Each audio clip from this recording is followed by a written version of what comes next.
these Turkish organizations and operatives, if they can't do it via money, they do via blackmail. So they collect information on sexual lives and other information like that. Mm-hmm. And with this particular congresswoman, between 2000 and until I left, this individual, this congresswoman, is married with children, grown children, but she is bisexual. So they had sent Turkish female agents, and that Turkish female agent worked for Turkish government, and had sexual relationship with this congresswoman in her townhouse actually in this area, and the entire episodes of their sexual conduct was being filmed because the entire house, this congressional woman's house, was bugged, and so they had all that documented to be used for certain things that they wanted to request, but I left, so I don't know whether that congresswoman complied and gave. That's why I couldn't use her name, because I meant her face, because I don't know if she did anything illegal afterwards. But information was being collected for blackmail purposes and her lesbian relationship, and the Turkish entities wanted both congressional related favoritism from her, but also her husband was in a high position in the area in the state she was elected from, and these Turkish entities ran certain illegal operations, and they wanted her husband's help. But I don't know if she provided them with those. I left. I was terminated.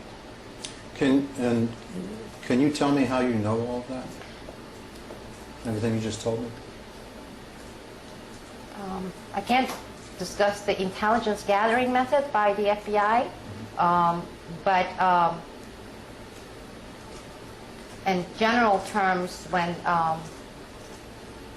foreign targets among themselves discuss how they were going to achieve certain goals, objectives, and if those communications are collected and recorded, not only that you have communication, but in some cases, the involved field office can send surveillance team to see that actually they implemented. For example, if they say somebody says at 5 o'clock they're going to bug this house, the surveillance team would go and see that, yeah, in fact, these people broke in. And so there were various ways and things were collected. Right.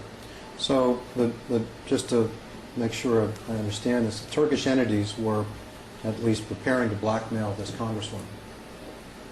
Correct. And is this congresswoman still a sitting member of Congress? Yes. And why, if you know, they want to blackmail this congresswoman? I don't know what reasons they had, why they just didn't do money. They needed...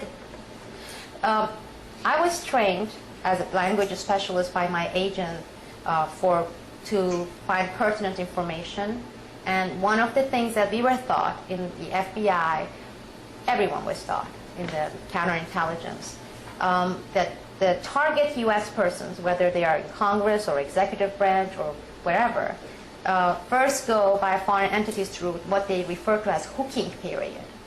And it was very common. It's a very common way of trying to find vulnerabilities, and that is sexual, financial, any other kinds of greeds, and it was done a lot. It was being done a lot. And in some cases, certain people from Pentagon would send a list of individuals with access to sensitive data, whether weapons technology or nuclear technology, and this information would include all their sexual preference, how much they owed on their homes, if they have gambling issues, and the State Department, high-level State Department person would provide it to these foreign operatives, and those foreign operatives then would go and hook those Pentagon people, whether they were at RAND or some other Air Force base, and then the hooking period would take sometimes 6 months, sometimes 1 year. They would ask for a small favor, but eventually, after they would do the targets, the U.S. person, some small favors, then they would go blackmail, and then that person would give them everything. nuclear-related information, weapons-related information. It always worked for them. So it was not always money. If you know, I mean, what was it that these Turkish entities wanted from this congresswoman? I know for sure that Armenian genocide was one, but also where she came from, that city, the district where she came from, is where certain Turkish operatives, lobby groups run illegal businesses for fundraising for themselves to generate money. And for laundering that money, they needed her influence in that she is from, and also her husband, because her husband was also involved, had some high-level position, not an elected person, with where she came from.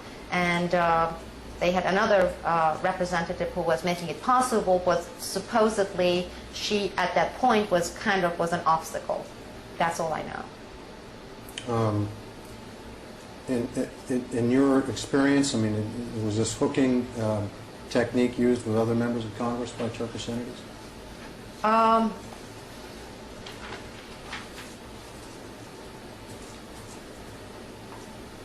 Well, when I worked for the FBI, I worked on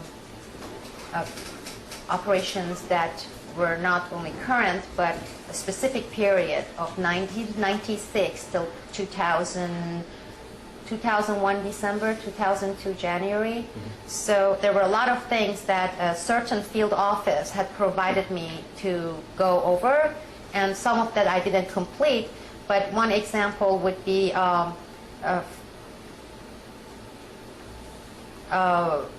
with regard to Mr. Hastert.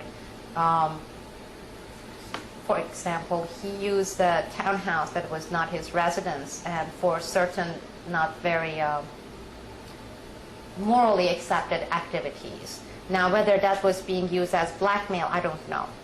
But the fact that foreign entities knew about this, in fact, they sometimes participated in some of those not maybe morally well activities in that particular townhouse that was supposed to be an office, not a house, residence, at certain hours, certain days, evenings of the week. So I can't say if that was used as blackmail or not, but certain activities, they were shared, they were known. With respect to the congresswoman who they were, you don't know what happened ultimately because you left, right? Or you Correct. were terminated. Correct. But with respect to that congresswoman, you said one of the things that they wanted was, you said Armenian genocide. I assume you were referring to the fact they wanted her support to Yes. oppose the Armenian genocide resolution. Yes.